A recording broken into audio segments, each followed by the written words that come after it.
"I'll build a club here. Prayers can't stop me," mocked the rich man until the ground began to scream. He thought money could bury the past, but one silent stranger changed everything. What happened next made the whole of Cebu tremble. On a humid afternoon in Cebu, inside the sprawling walls of the old cockpit arena, 58-year-old Ramon Mercado stood with a cold, hollow satisfaction. He finally secured the last permit for his luxury club. $200,000.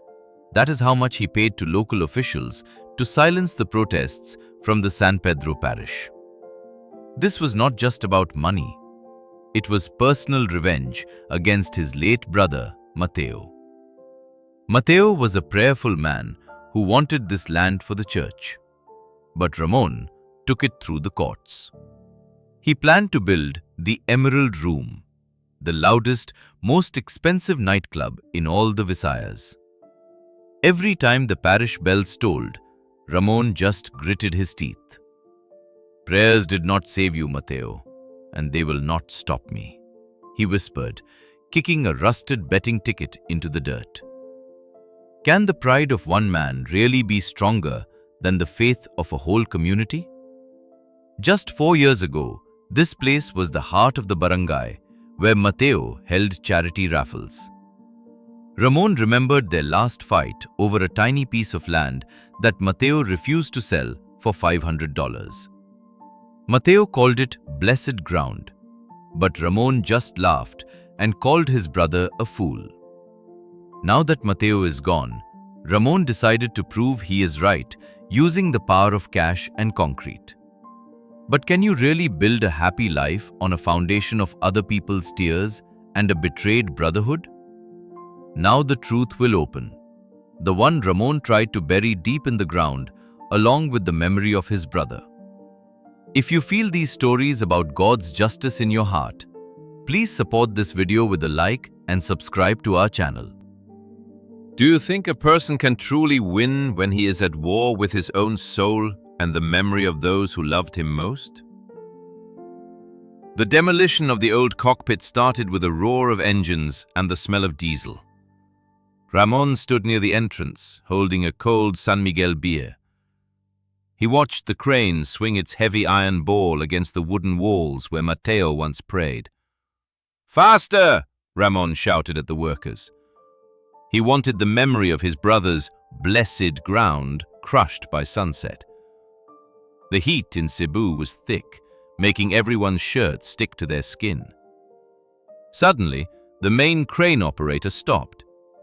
He pointed at the center of the ring, right where Mateo used to stand during the raffles.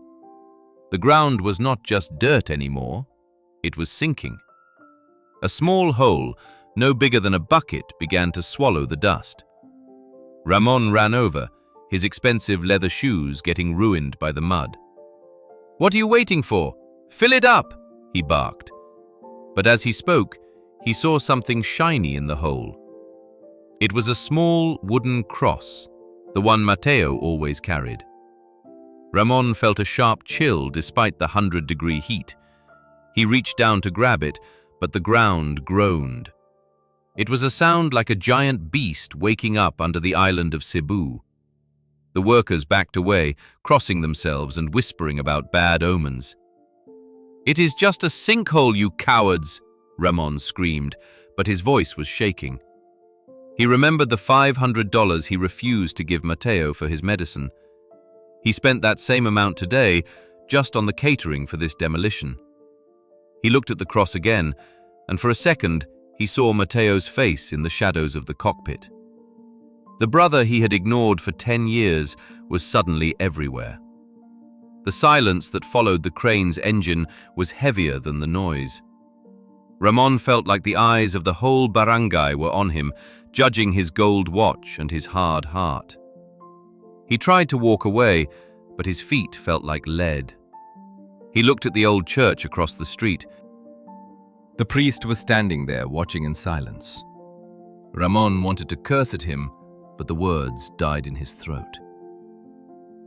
Is it possible to bury the truth under tons of concrete?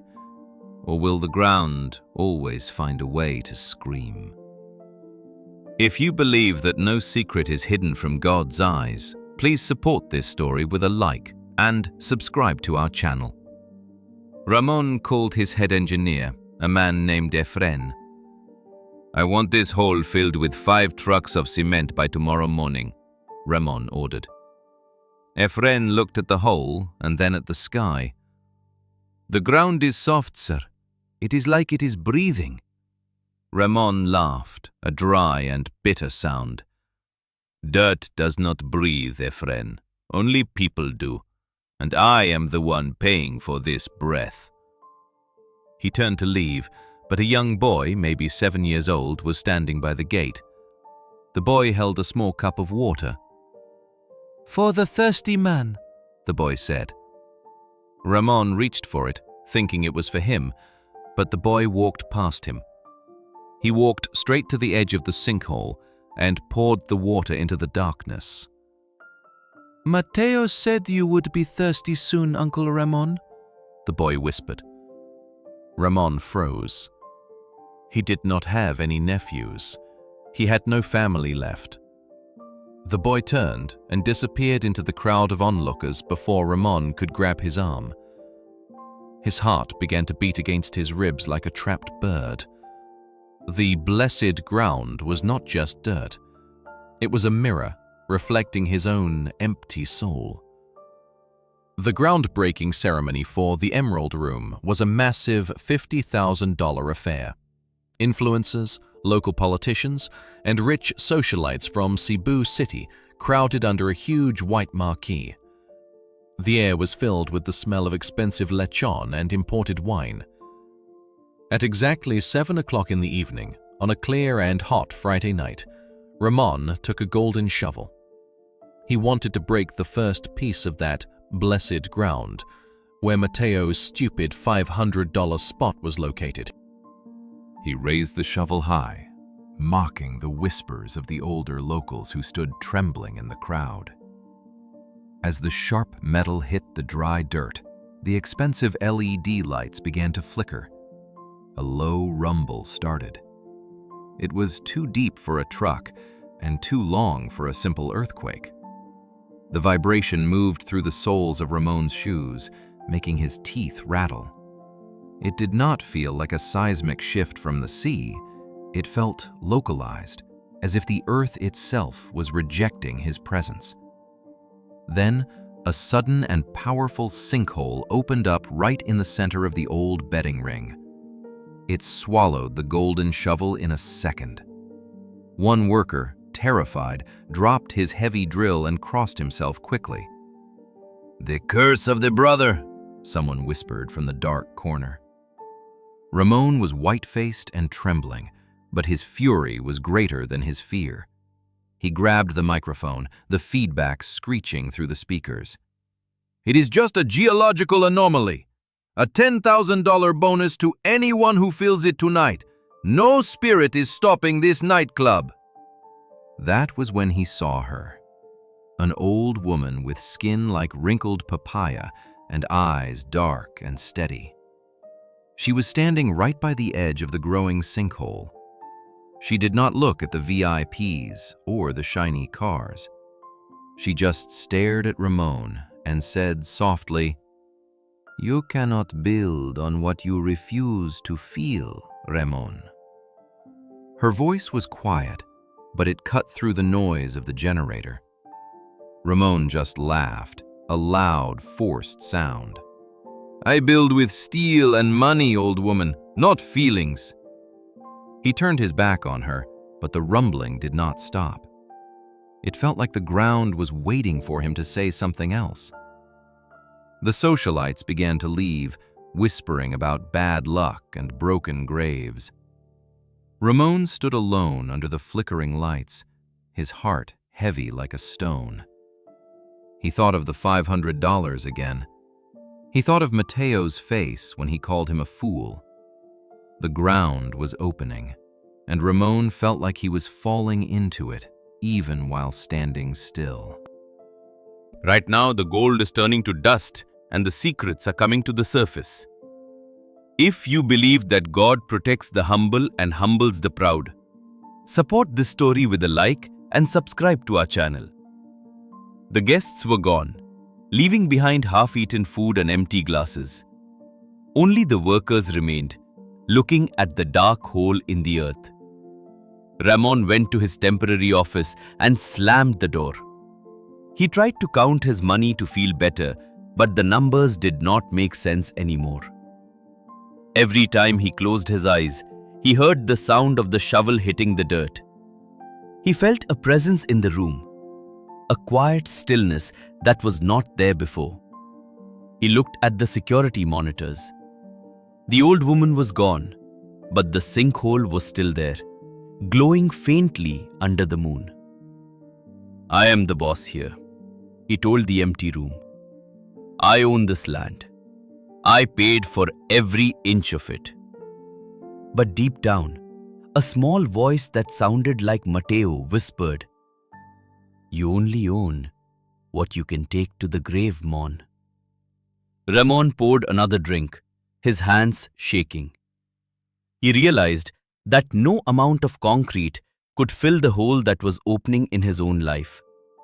He was a rich man in an expensive suit, sitting in the middle of a ruin, fighting a brother who was already in heaven.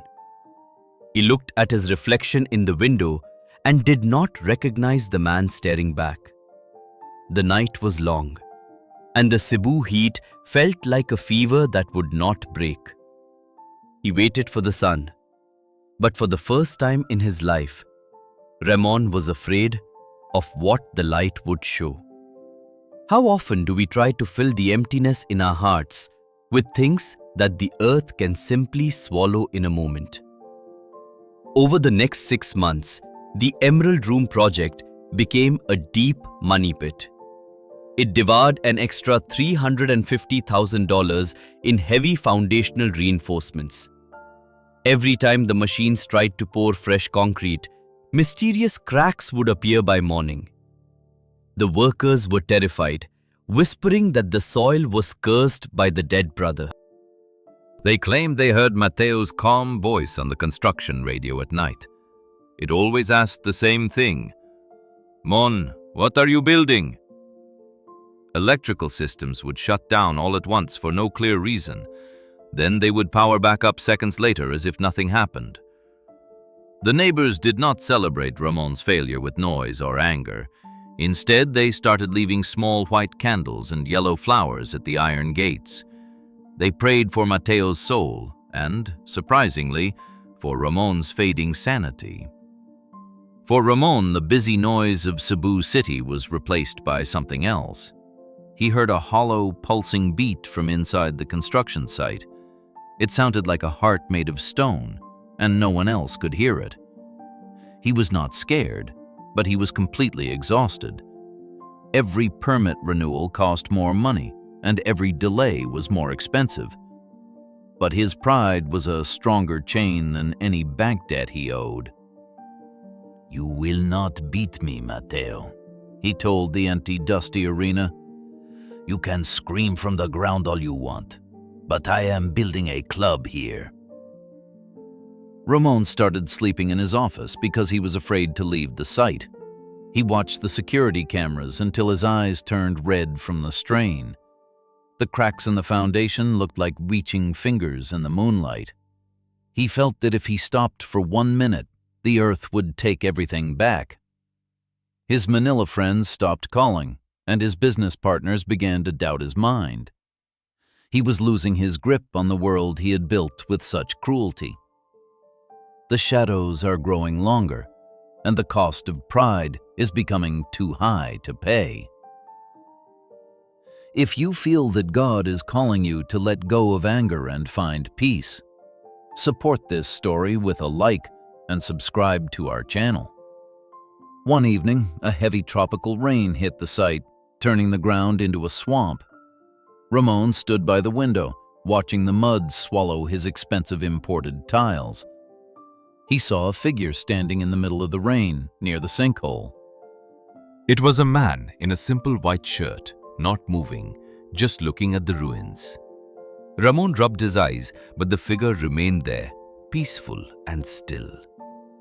The rain did not seem to touch him, or perhaps he just did not mind the storm. Ramon felt a sudden urge to run out and scream, but his voice failed him. He realized that the nightclub was already a ghost of a building. He had spent $500,000 to build a monument to his own hate. The hollow, pulsing sound grew louder, matching the rhythm of the falling rain. He sat down on the floor, surrounded by blueprints that felt like useless scraps of paper. He was the king of a mud pit, and the crown was getting too heavy to wear. Is it worth winning the whole world if you lose the peace that only a brother's love can give? Ramon's breaking point came on a Tuesday morning. He had just fired the third construction manager for incompetence after another electrical fire destroyed the wiring. Desperate, sweating under the Cebu sun, he was in the old cockpit's VIP lounge. This place was now his temporary office, messy with papers and empty bottles. He was drinking San Miguel beer at 10 in the morning to numb the stress. Suddenly, he heard the heavy security gate creak open. A man walked in quietly. He was not wearing an Armani suit or carrying a briefcase. He looked like a local fisherman or maybe a humble carpenter from a nearby village. He wore simple, clean clothes and carried a small, worn bag over his shoulder. His face was weathered by the sun and his skin was the color of deep mahogany. "Are you the man trying to build the nightclub?" he asked. His voice was unexpectedly calm, like a still ocean after a storm. Ramon, irritated and half-drunk, snorted and looked up. "Yeah, I am. And I do not need your resume, old man. Get out." The stranger did not leave. Instead, he smiled. It was not a smile of mockery or anger, but one of deep, ancient patience.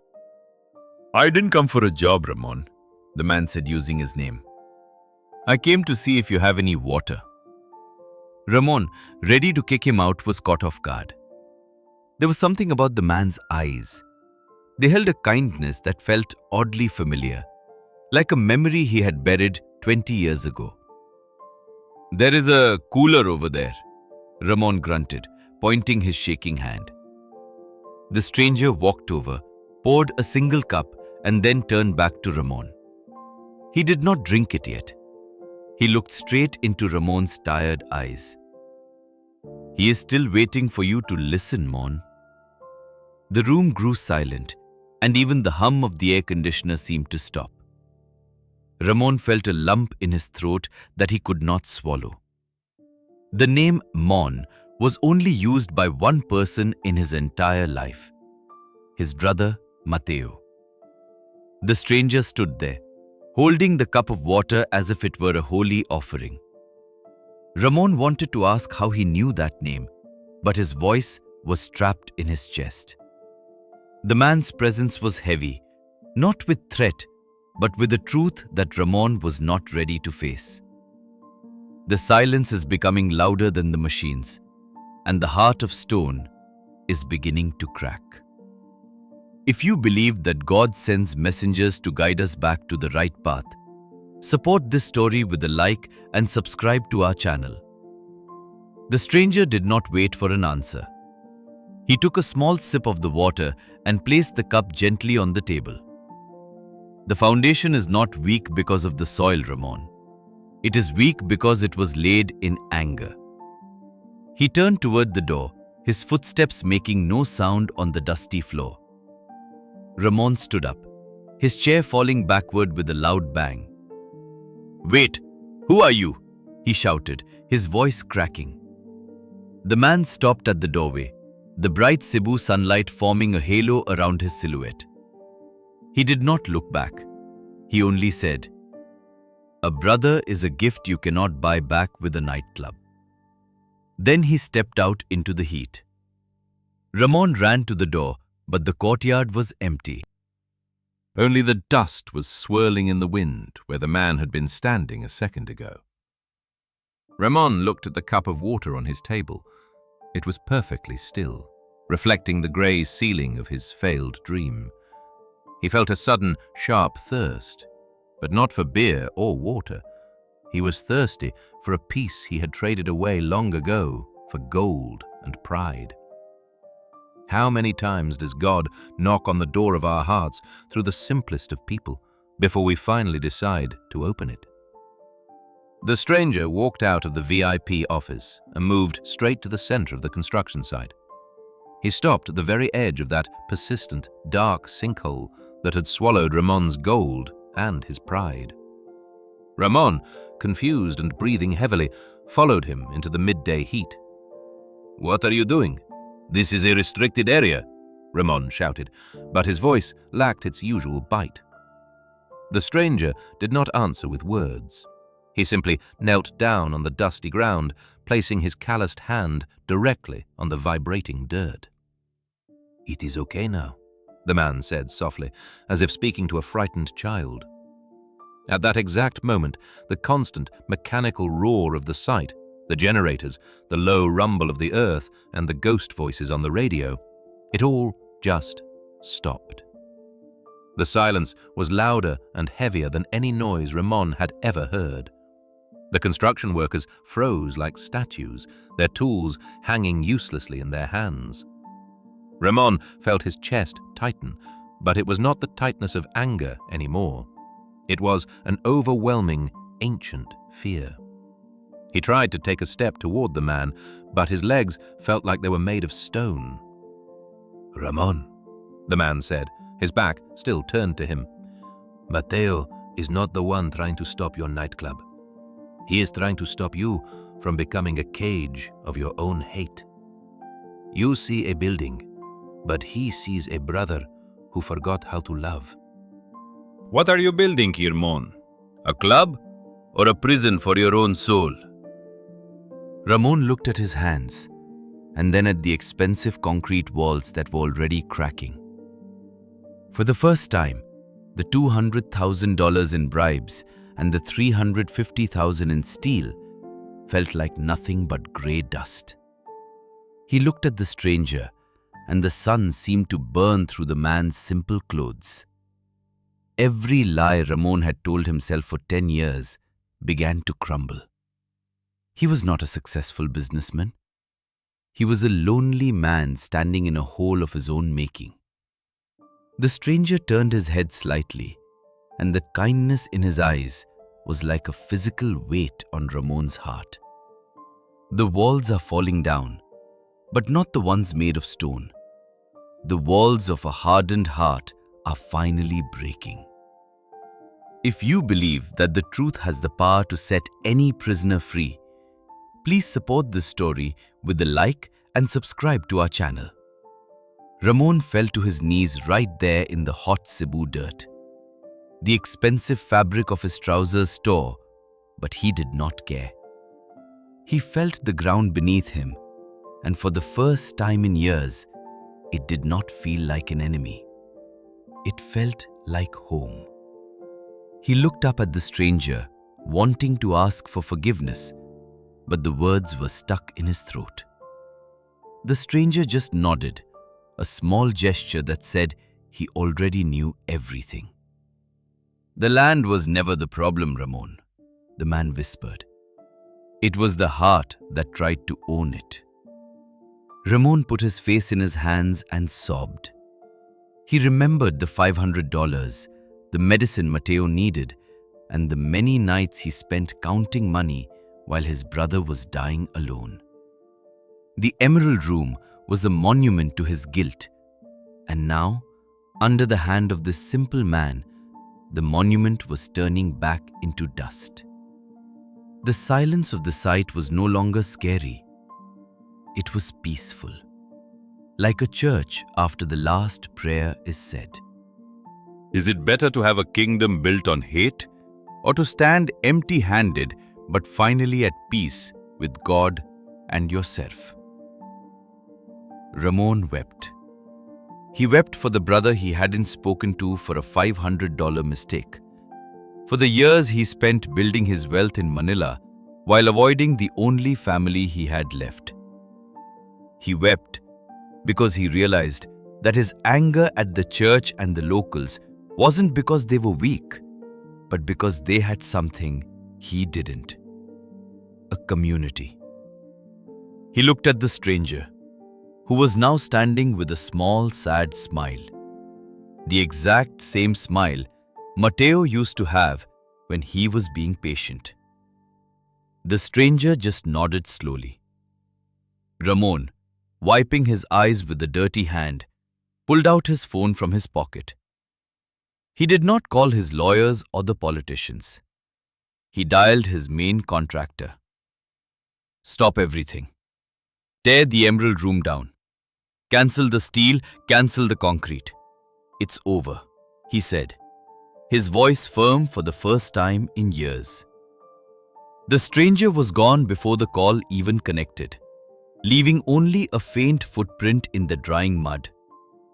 Ramon crawled towards the sinkhole, not in fear of a curse, but to touch the ground. It was just dirt. Normal, peaceful Cebu dirt.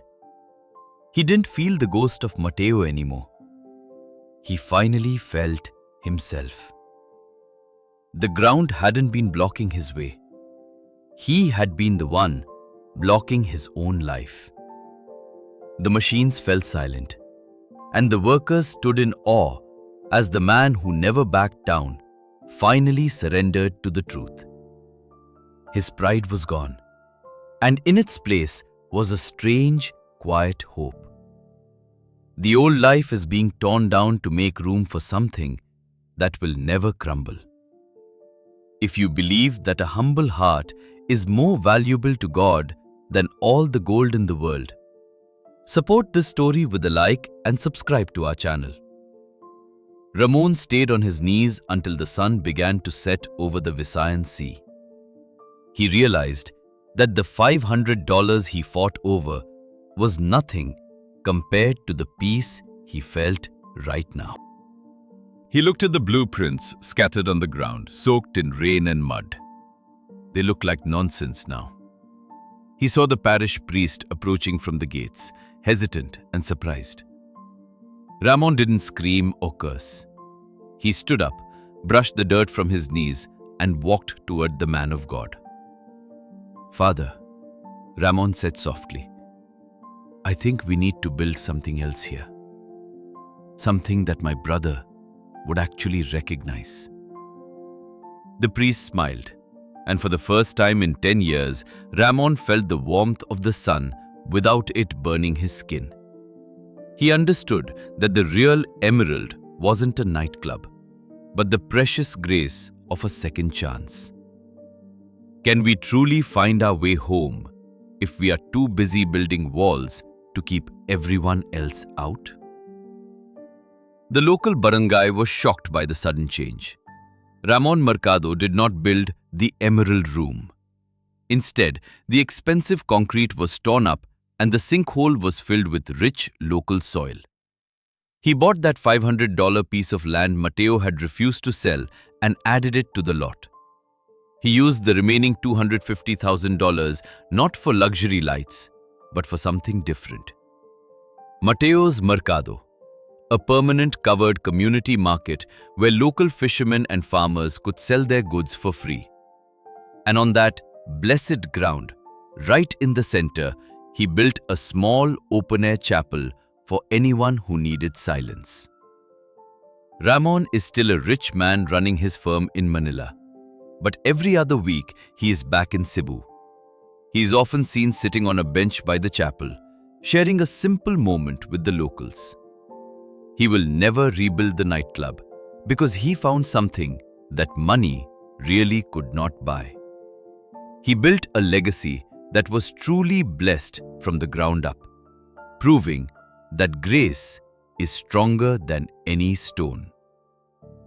If this story reminded you that God sees everything and acts in His own perfect time, support it with a like. Subscribe to the channel and write the word faith in the comments if you also believe in God's justice and mercy.